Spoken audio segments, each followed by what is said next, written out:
that and that. Okay. I'm going to slide everybody over. And so we should be looking at a texture map in Photoshop, I hope. If I can just kind of make sure that I've learned to ask if it's showing up correctly for sure, because it just doesn't always work. So is that Photoshop on screen for everybody now? Yep. All right, whoever said that, thank you. Because I don't know who said that, but that's the voice from beyond said that. So I've got a series of things open today, which is also going to make this exciting. I've got Twinmotion, which is monstrous, Zoom, which I've been fighting with the last week furiously, Revit, and Photoshop open. So those are kind of my big three right now: Revit, Photoshop, and Twin, and they're all monstrous programs. And I'm trying to stream them all. So again, if things get glitchy, please let me know so I don't get too far ahead. I'll let things rebuffer on my end in terms of output, all that stuff. And we will just make sure that things are coming together okay. All right, so to start with, again, we're here inside of Revit. And again, the example that I've been using is Thorn Crown. And I know in particular, there is this beautiful locally sourced stone on these bases. And that's going to be sort of the focus of attention today. And if I go to Twinmotion, and I'm just going to drop in some base objects. So underneath the library, I've got my materials and lights and all of that stuff, but I also have some simple primitive objects that I can bring in. So I'm just going to bring in a couple of 10-meter boxes to start using as an example. So if I look for that specific material, and this is something obviously in architecture we're going to run into all the time. That is, we have a specific kind of look that we want. So while there's a decent variety of stone work that's in here, there really isn't anything that is matching, at least in my opinion, quite what is happening at Thorn Crown. Now, I can get close, like this is sort of a fairly rough stone, and I can colorize this, I can bounce its color to be a little bit more brown, but it's still just not quite right. And again, that's something that we're dealing with often in architecture. And for the most part, I would say the catalog inside of Twin leans more towards the refined materials. Same thing with brick. The brickwork, if I have something like, let's say I'm working on a historic project, something like that, I can certainly have, there's like this brick that's starting to get there, but most of the bricks are this kind of look, right? It's a little bit more refined, things like that. So I thought that one of the next things for us to really take a buzz through today will be looking at creating your own custom texture maps, which is a little bit complicated, more so than Revit, simply because a real-time texture map is doing something slightly different. And full disclosure, there is also, when you look at these as an image, there is sort of this secret resolution that runs faster on a real-time game engine, like the Unreal game engine that this is running within. And the full disclosure part is I have no recollection of what that exact resolution is. What I can tell you is, as long as I have been running buildings, which maybe have upwards of 10 to 15 texture maps, it hasn't really mattered. I've never seen like a noticeable slowdown of textures. I think that, and this would be a great one that I can check with Tom with Epic Games on, I have a feeling that that's more when you get upwards of 200, 300 texture maps all happening at the same time, that a specific resolution, and it has to do with a certain number across and a certain number down on the XY axis, that things run much faster. My guess is for the most part in our architectural scenes, we're just not going to see those kinds of graphical hits that you would see in a video game or something like that. So let's first look at applying a custom texture map to either one of these. So I'm just going to delete these and bring in a default object again.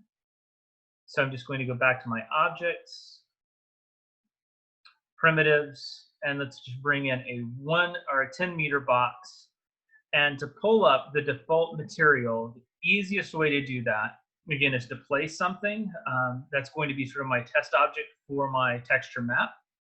Use the eyedropper, which is essentially the material picker, and select it. And that's going to pull that material into my material catalog right here. So I know, let's start with this idea of a more rustic brick, and just a few websites to reference as well. Things that I have found, things that students have pointed me in the direction to. Everybody should see the SketchUp Texture Club on screen right now, I hope. This is a free website. They only let you, well, I shouldn't say it's free. You can become a club member for a certain amount per month, and that gives you free access to everything. But in general, I've never hit the cap. The free version, you can download up to 15 texture maps per day, and I've never had the need to go over that. And so this has just been sort of this open source material, and they have all kinds of everything, right? So if I select something like a damaged brick, and I want to pull in something like that, I can simply select it. And then once I've logged in, I can download those, right? So it's a really excellent resource. The free versions are a little bit lower resolution, but really for this real-time work, we need those lower resolution files. So the one that I've selected to work with is a material that it's not quite the same as what's in Thorn Crown, but it felt pretty close. So I wanted to work through, I'm not going to bore you with all of the details of making an image like this seamless, but what I want to show first is the idea of how this gets applied on an object in a program like Twinmotion. So essentially, if I take this file, this is called drystackstone.jpg. So a JPEG file is going to work great inside of this. I can go to my More tab right here, and that opens up the texture panel. So I can select texture, and I'm going to go to open, and I'm going to navigate to that file, and I'm just going to select dry stack stone, and that gets placed on there.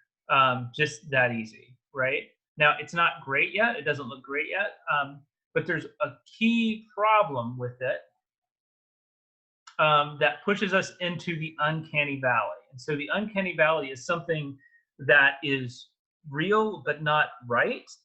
And we run into that often. When I was practicing, I would see this often with clients, that I would get comments like, well, I think that looks okay, but there's just something off. And they would never be able to put their finger on it. But often it's because a reflection wasn't right or a material wasn't right. And this is the most common problem that you're going to see with materials. And this is a seam right here, right? So that is happening because that texture map is repeating 1, 2, 3 times horizontally and 3 times vertically. And you can see that seam right down the middle. And it's not noticeable at first, but it's just enough to make your eyeball hiccup. And it's just enough to throw off any conversation. So what you need to do to fix something like that in Photoshop when you're working through a new texture map is to come in to your filter tool and do a filter, other, and offset. And what that does as a tool is it's going to slide your image this way, and think of it as a conveyor belt. It's going to pull this edge around, and it's going to do the same thing top to bottom. It's essentially going to roll that image around and reveal the location of that seam. So to do that, filter, other, and offset. you can see I've put that seam right here and right here, sort of right in the middle of the screen. And how you go about fixing the seam, um, there's a variety of tools inside of Photoshop to do that. The nicest one is this healing brush, or the spot healing brush. And this isn't perfect, but it allows you to paint out an area. And you notice I'm using a brush that's just slightly larger than the area that I want to paint. I'm using a fairly soft edge, but what that does is it starts to break up the seam. And then once I have that, I start using the clone tool to complete some of those seam edges and get rid of the junk that doesn't look right. Now, like I said, I'm not going to bore you with watching me do all of this because that will make everybody crazy. But essentially what I do then is I literally come through and repaint those masonry joints, which is why I'm always very careful to make sure I save my texture maps, because those things, like to do this really well, might take me 20 or 30 minutes. An even higher resolution version is going to take even longer. Obviously, something like brick is easier to do because you can work on the mortar joints. Essentially, you crop your image about the mortar joints, and those things work much, much easier in terms of developing the image. You can splice a brick. They're very regular usually.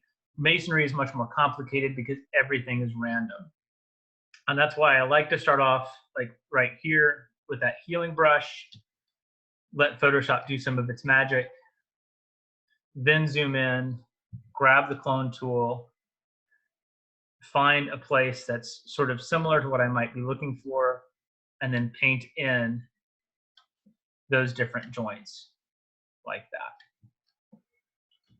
Cool. So that's starting to build a fairly complicated texture map for me. So for what I'm going to do from here on out, rather than watching me do that, which would be really terrible, we are just going to use the version with the seams because it's close enough. You guys will get the idea. But if I was going to give this to a client, I would want to make sure that I have pulled all of these things together. So the next step with this is I'm just going to go ahead and do a file save as. And I'm going to put a suffix at the end and just call this version 2. So in Revit, you should be familiar with this idea of creating a bump map. And a bump map essentially is something that adds geometry. Well, I shouldn't say it adds geometry, but it modifies the way light is going to impact on your current geometry. In the case of real time, you don't have bump maps anymore. You have what's called a normal map. For the sake of clarity, they still called them bump maps in Twinmotion, but they definitely use the normal map process. And there aren't a lot of tools out there to make a normal map yet. But the best one that we've found so far is called Normal Map Online. And this also does just a great job of sort of showing you what's going to happen. So from this, you can see this black and white image is converted to this sort of really odd colored image, but it creates what would be on this flat square, these displaced ripples. That's not actually part of the geometry of the square. So if I turn off displacement, you can see that that is completely flat, but light is interacting with that in a way that creates the appearance of these edges. So something like a stone wall or something like that, this is really an important step to go through. So how this tool works, I'm simply going to click right here, and I'm going to grab Dry Stack Stone 2 and bring that in. And you can see right off the bat, it starts to create a surface with all of this additional detail on it. But what I need to do, it's a little bit much. So I'm going to increase the blurring just a little bit, so I don't get quite as much intensity on the detail, because what I'm really looking for is a little bit of rough on the rocks, and definitely an inset with the mortar joints. So I can do that. I can bring the level up a little bit, so it's sort of amplifying the distance between sort of the negative, which would be the green, and the positive, which would be the blue. And then I can also modify the strength that that's going to be applied to begin getting this kind of roughness on that surface. So from here, all that I need to do is save this out as a name. So this is going to be dry stack stone 2. And I'm going to download it as a JPEG file. And it's just going to write that right to my downloads. And let's copy this back into my Tech Talks folder. All right, so I have this new stone ready to apply. And now I also have a normal map to apply to this as well. Because again, if I look at this from the side, that's, again, we get into that uncanny valley. It looks shinier than stone should look. The surface is not distressed or roughed up at all. So I'm just going to rewrite this to rebuild the material. So let's open up that dry stack stone 2. And hopefully you can see a little bit, maybe, well, yeah, you can see a little bit where I touched up the seam, but that's okay. Next, I want to add to this this little bit right here, which is called grunge. And what grunge does, if I turn that all the way up, well, it's a little bit hard to notice on the stone, which is kind of a good thing. But this essentially breaks up the pattern across the surface. So if I zoom in, if I turn that up and down, what you're going to see is it varies the tonality across the surface, which is a really nice thing because, again, if I zoom out, again, you can see the tiling. You can see that same stone happening over and over again. But that grunge map just helps break that up just a little bit in terms of creating that illusion that it's not the same stone over and over again by varying the tone, those kind of things. Let's go back to the base. And then I'm going to go to my settings. And this is where I will apply that normal map. So going into more, my texture, I will open up Tech Talks, Talk 3, dry stack stone 2, and open. Then when I go back to my settings, I can ramp that stone up. And what you're seeing, again, is a fairly subtle effect. But if you notice, as I ramp that up, you're seeing these shadows. You're seeing on this edge sort of that displacement and that roughness being added in, which is really important to something like stonework. So as I get closer to it, you pick up the detail. As you're further away, it doesn't feel like a glossy surface anymore. It feels like something that is actually a bit more natural in its setting. Cool. So let's apply that to a surface in Revit. So I'm going to go back to my Revit file. And we'll just send this out as an FBX.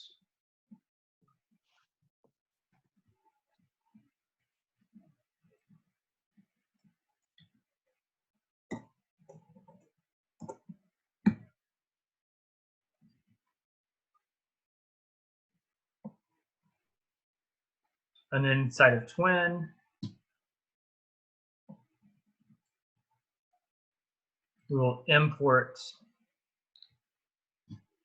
that file. And I have absolutely no idea where I just saved it to. Yay for doing things live. Let's just open that one and hope it's close to the same.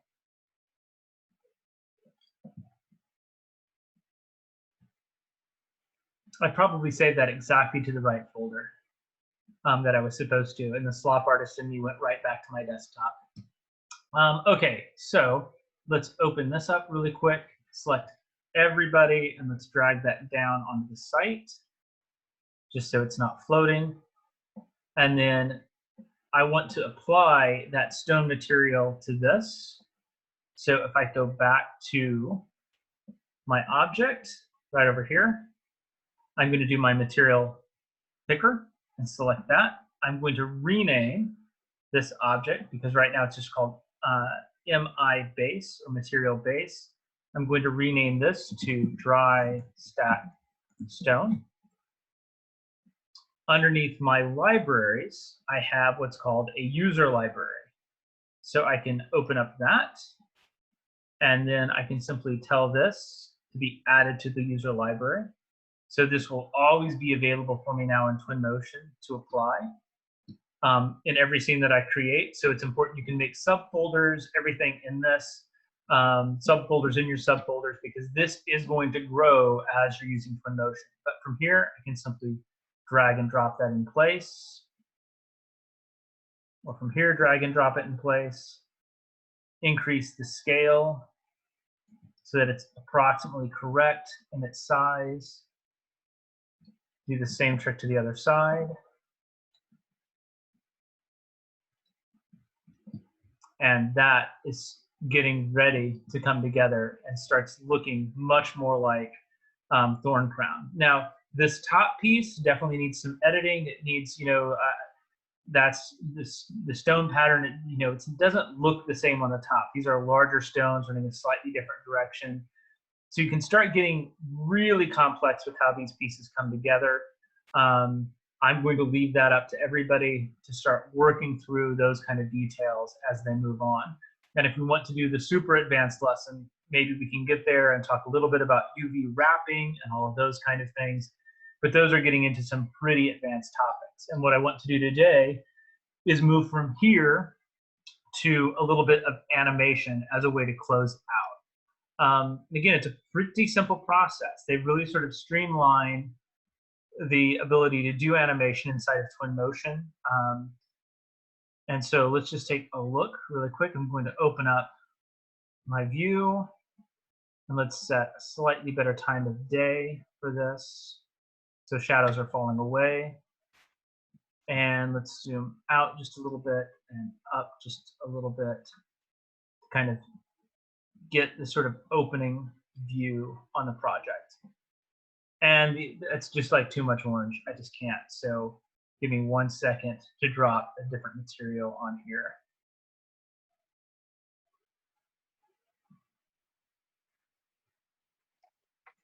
Hey, Dave. Yeah. Go right ahead. And I'm sorry, I missed session 2, but do you have to reassign materials every single time you bring in a model?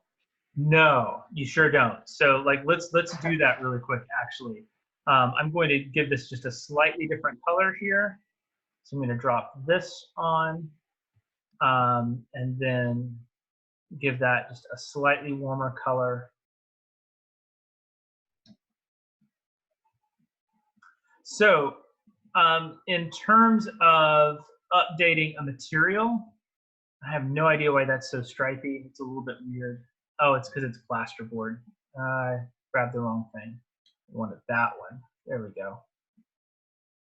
Slightly warmer brownish color. Okay, so if I want to change a material, all that I have to do inside of Revit, like if, let's say hypothetically, these were two different pieces. Well, let's do it. Let's do it on a very specific example. Like, let's change just the end cap here on this piece inside of Revit. I think this is the same dude right here. So I would be selecting this as an object, edit in place, selecting my conceptual mass, and then editing that extrusion. Okay, that's good. And what I should be able to do here from Revit is run a modify paint surface to change just one piece of this geometry. So this would be a little bit more advanced than sort of when we covered this last time. So if I do paint face inside of Revit, let's just apply that. Let's just do a common brick on that edge right there. Okay, so this has a different surface material than the rest of that base around it, right? So when I do finish model, um, if you're running the live link plugin with this, that should automatically update when you switch over to Twinmotion. Okay, but again, that's been crashing. Like a lot of the people I've been consulting with on this, and if you don't have a really high power computer, that's a really good time for a crash to happen, right? So what I've been teaching our students typically at this point is you would go File, export the FBX file. I brought in, I believe, I'm hoping I brought in the right thing. I think it was Thorn Crown Chapel 2 is what I brought into Twinmotion. I simply need to save and overwrite. And then inside of Twinmotion, I should be able to go to my FBX, Thorn Crown Chapel 2, reload, and I should see that as a different isolated surface. So I should be able to, see if this worked correctly, go back to my materials, my library, and the dry stack stone. So now I can apply that to one side, and then a different material to that piece right there. And that was simply by doing a reload. But what Twinmotion is looking for, Christy, is it is looking for your materials coming out of your software, whether it's ArchiCAD or Revit or SketchUp. It is looking for those materials to define on each surface. So going back into your software and simply redefining those surfaces is how you update and manipulate your materials here. But you don't need to reapply everything. It's only going to change what you have changed. So I changed this, and now it's asking to remap everything with basically a new map. It doesn't know what material to assign that to anymore inside of Twinmotion. So updating those really quickly. All right. So let's do this bit on animation and animated paths. And then I'm already kind of right at the limit that I typically want to set. So we'll do this and then take any last minute questions and we'll go from there. So again, working our way down, we have our context and adding things in and locations. Second to the last begins to work with output. So we've already looked at creating images. You know, I can create an image, and this is setting me up for this as an image to render. When it's time to do output, and as I move my camera around, I can click update, and it's going to remember this image and all the settings around it. If I go back to media, the same thing is going to happen with videos, except I have a few more options. So if I go to create video, it is going to set up my base, and I can add additional vantage points to start building an animation. It's going to string those together. So the first thing to notice is this is going to be a default of 10 seconds, which isn't very long. So if I create a long string, if I'm creating a long animation path, I'm going to need to increase my time here. So to start building this animation path, I'm simply going to establish my first view, hit the refresh button, and then I'm going to click plus, which essentially is creating a new keyframe. I'm going to move to a new location, frame up my view, and then hit refresh again, and it's going to update. So now I have a 10-second animation between two frames. If I hit the play button, it's going to go from location 1 to location 2. So pretty happy with that so far. Let's add another location. And so I'm going to move to the door, right about here. And one of the things, like once I get sort of to that immersive level, one of the things that you'll notice that I'm pretty adamant about doing is I never want to be looking too much down or too much up with a video, okay? It becomes very disorienting to your viewer if your horizontal, not your horizontal, but your vertical lines go out of vertical. It just looks odd. right? Especially given, architecture. So again, I have this framed up. I'm going to move on into the space, perhaps a little bit lower and to the side. So again, I'm going to not set my camera looking down or looking up, but looking straight across, matching my verticals over just a bit more. And then I'm going to refresh, create a new one and refresh. So now I have a 10-second long animation doing that. It's actually clipping just a little bit right there. You notice, you can see how it's going through that door, which you might not catch, but bugs the heck out of me. So I'm going to add one more new piece in right here and move this into the space so that it can make that arc a little bit more graceful as it comes into the door. So I'm coming into the door, straight ahead and across. Cool, so I can hit play on this. And the pace of that is a little bit too fast. So I might want to increase my time to about 30 seconds. And now I have a much smoother, much slower, more methodical pace, which is good for architectural animations. The next thing that I will mention is often when I'm teaching this work to students, the thing that they always want to do, I'm still clipping the door. That's going to make me crazy, but that's okay.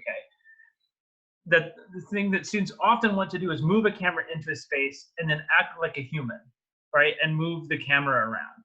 It is wildly disorienting to do that as a movie. It just doesn't work. It never works. You move a camera more like it's on a dolly or a crane or something like that that you would see in film.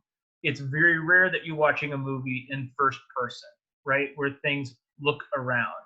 That is what we'll start approaching next week with VR. And VR does a remarkably good job of that. Basic video work, it just doesn't resonate with the viewer hardly at all. So I would encourage avoiding that. Think of the camera as a more omnipotent object that's moving through your scene and not moving in such a way that tries to act like a person. Let it act like a camera, okay? So from here, the one thing that I can also do, so this is ready for output now. This is ready to build a 30-second long animation for me. But there are a few other variables that I can start to work through, one of which would be lighting. So if I come in and drop a light into the middle of this space, and I'm just going to drag just an omnidirectional light, and let me move that up just a bit so it's a little bit in the space. And now if I turn, let's just go back into my scene in general here.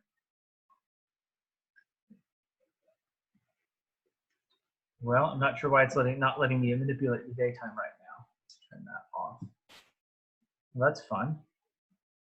This might be something new in the update that I'm not seeing, but let's just go back to the media and video and we will do it from there. So if I'm back in the media page, I'm going to open up video 1 that I was working on. And what I can do is at a certain point in the video, I can select this object and say more. And I can take my location and turn the time of day into night. And that's going to bring up the lights at the end, right? So this is a really sort of convenient way to approach this. Move that up just a little bit into the trusses so they have just a little more illumination on them. Okay, so now when I go back to video 1, as I hit the play button, let's especially go to a little bit later in the video. As I move from this, the sun is locked in place. But then as I transition from this keyframe to this keyframe, you can see the sun cycling through, setting, and then ultimately those lights coming back up. So I might want to add one more keyframe at the end.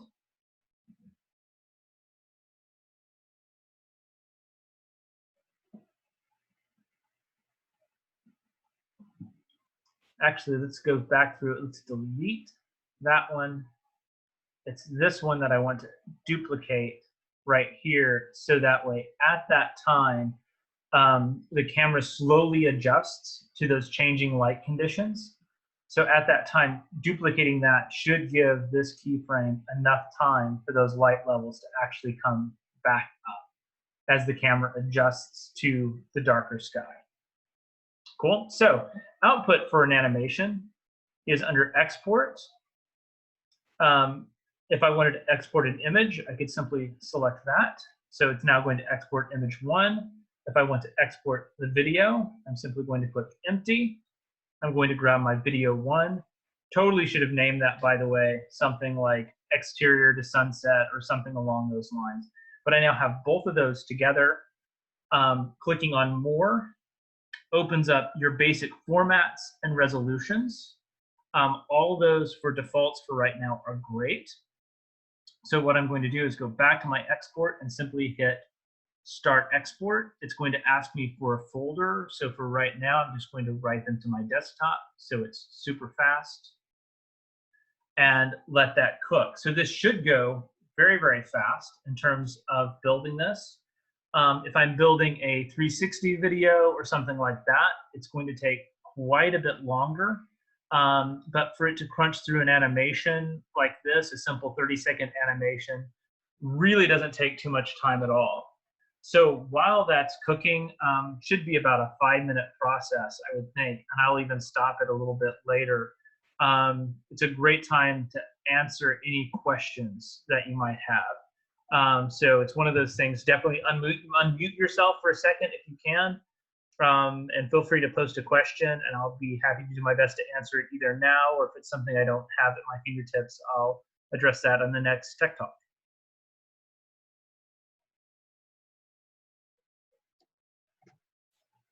This is a simple one, but when you were at video and then you clicked on more, can you go through those other options under more? Yeah, sure. Well, let's see here. Oh, you can't? I can. I'm just going to hit cancel, right? Because this will have done enough to get the idea. I think, you know, answering that question, I think, is more relevant than watching the little slider slowly work its way up. So if I am this video more, was that the? Yeah. Okay. So the items in here, clip with this. Okay, and this is a tool I haven't used yet. So I'm doing my best to get my best guess here on this one, but I've seen a demo with this before. Essentially, this as a video is a clip. I can create multiple video clips, right? So each time I come through here, I can create multiples of these. So I now have 3 videos that I'm working with. Each one of those would be considered a separate clip. So when I'm in my exporting, I can actually build these and build transitions from clip to clip to clip. So I can have a more complicated animation path that has different segments, has different shots to it, and blend them together using this tool. Format is simply what format I want this to export in. You typically want MPEG. That's going to be the smallest file size and best looking. Right here on our standard, this is where I can create 3D video, which I really wouldn't do, but you can, you know, so that's, you can watch a video in a VR headset with a left eye, right eye. This one is very useful, and that's a 360 video. And so if you've seen a 360 video on YouTube, something like that, where you can actually control where the camera is looking as it's moving on a path, those are really effective. I have been working with the 360 3D video, and I have not tried this on this latest release, but this will build a video with a left eye and right eye viewport so that you can run it inside of a VR headset and look around, which is sort of what I would really like to be able to work a lot with. But so far, what takes not very long in terms of building these 360 videos here with a single vantage point, for some reason, once it switches to left eye, right eye, it's been taking literally days to do a 10 or 15 second long animation. So unless that's been resolved, I would call this one broken right now, because it just doesn't quite work. The resolution, and I'm not sure why on this latest release it's locked in at 4K, but that's the video resolution. Refinement, that is going to be things like anti-aliasing, how the edges look. And then if I slide over here, I need to do more work on what max lighting is. I think essentially that is upping the light quality so you get more global illumination, more ambient occlusion, those kind of lighting features that are pretty hefty hits in terms of rendering time. So typically I'm leaving that off. Bringing that in, you should get a little bit more realism. So that's the basics of what those are. Those are also variables that if I come here, they used to also be located here. Yeah, see, I think they've done the output size is now over here. Instead, I'm going to guess that that's why it's grayed out in the other location. But you're really selecting your output size for each video. Let's go back to this. And then settings, excuse me, not settings, but more. Oh, is it here? No.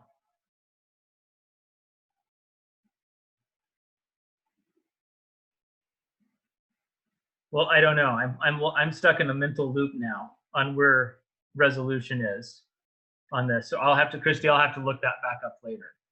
But what we can do, I appreciate it. No worries. What we can do, let me go to the desktop really quickly. I believe that's where I wrote that file to. It should at least have built the beginning of that animation. So even though I did cancel it, usually it's really good about compiling those. I just have to find video 1 and open that up. And so now I have this as a file outside of Twinmotion, ready to show, ready to share. And for me, like my workflow then typically wouldn't be to build multiple clips inside of Twinmotion. It would be building clips here and then bringing them into Adobe Premiere where I do my video editing. Cool. So I mean, that's it for today. That's looking at the animation tool. That's looking at building custom texture maps and bringing them into Twinmotion so that you have more control beyond the library. And a little bit of the things that I don't know in Twinmotion as well. Yay for the things that I don't know that I need to learn. And I'll see what I can figure out on those. So plan is, again, same time, same place next week, Thursday, with our world continuing on Zoom. And between now and then, if you have questions, comments, things like that, make sure you just drop me an email, or you can certainly send it to Kate and she will send it in my direction as well. And I'll do my very best to address those questions starting off the Tech Talk next week, where we'll dive into working with virtual reality and Twinmotion. All right, thanks a lot, everybody. Take care. Have a great week. Dave, can I ask you a quick question? Yeah, absolutely. So it looks like that update, you just basically try to go open the software and it prompts you, correct? It does, yeah. I'm not doing it, I'm waiting till nightfall, but that was my first question. And then the live linking, as I understand, you're familiar with Inkscape, you know, how you can go in and manipulate things and it'll automatically, is that basically what the live linking is? Live linking does almost the exact same thing. Okay. So, you know, when I make those changes in Revit, those changes are automatically updated. So essentially what live linking does is every time that if I have that live linking tool open, it's essentially doing exactly what I did in terms of exporting an FBX file. Okay. And it's just overwriting that FBX file every time that live link action gets called upon. So every time I either switch out of the software or every time I save, or if I have live link active, it's looking for, okay, what has been manipulated? That's a significant manipulation. Overwrite the FBX, and then inside of Twinmotion, it asks Twinmotion to update. So I essentially did the exact same thing that live link does, just by going File, Export, and then in Twinmotion, update the FBX. I see. Okay. That was my question actually in session number 1, but I didn't want to be too hard on Twinmotion at the beginning. So that's awesome. Okay. Yeah, no, and it works. It works really well. It's like I said, I don't start our students that way because we see a lot of crashes, and it can be a software issue for sure. But I'm on a pretty high-powered laptop, so for it to run Photoshop, Revit, and Twinmotion all at the same time, it's okay. Okay. But let's say most of our students are in the range of, let's say, about a $1,500 laptop, and it just can't push all that stuff around at the same time. So the inevitable crash happens as it's trying to update from Revit to Twinmotion. So this is the method that I teach. That's kind of how I like to start everybody. And if everything's stable, then it's absolutely one of those things to dive in and start working with. And a lot of our students do that. Okay. That makes sense because Twinmotion is a lot more robust than Inkscape. So, and I don't know that it would be useful, but sometimes in client meetings, they're just like, can you switch this? And it is handy and they're impressed by it typically. So absolutely. Good to know it's coming, at least if it's not perfect. Yeah, and it's there. It's if you go to the Twinmotion website, you'll see the plugin that you download and installs into Revit. Like I said, it's just not something that I teach, but I can put that. Let's just do it this way. I'll get that up and working, and we'll put that at the beginning of the next tech talk, so you guys can see a little bit of that in action. Okay. Yeah, Kate, one thing I noticed though was that, and hopefully that's in that patch, was that if you're using cloud models, the live link does not like that and does not work. There were a lot of things that were going wrong with linking. Like if you look at the patch, what was fixed on 2020.1, there were a lot of fixes that had to do with live linking. And again, it's stuff that I wasn't aware of because I don't use it very often. But that was in terms of buzzing through that list last night as it was downloading. It was like this fix in live link and this fix in live link and this fix in live link. So Jacob, I don't know if that specifically was in that list of fixing a cloud model, but it probably is because I know a lot of people were having trouble with that. Cool. Sounds good. You go ahead and try that, Jacob. Free time. Download that and let us know how that works. No, and the plugin's little bitty, so it's not a big deal. I think it's only a couple of megs. But yeah, no, I'll take a look at it and see if we can't put that right at the beginning of next week, because the VR it's a little bit more complicated than a button, just sort of understanding how to run it really well. But it's a pretty quick thing to work our way through for sure. So take care, everybody. Have a great week. Okay. Sounds good. Thanks.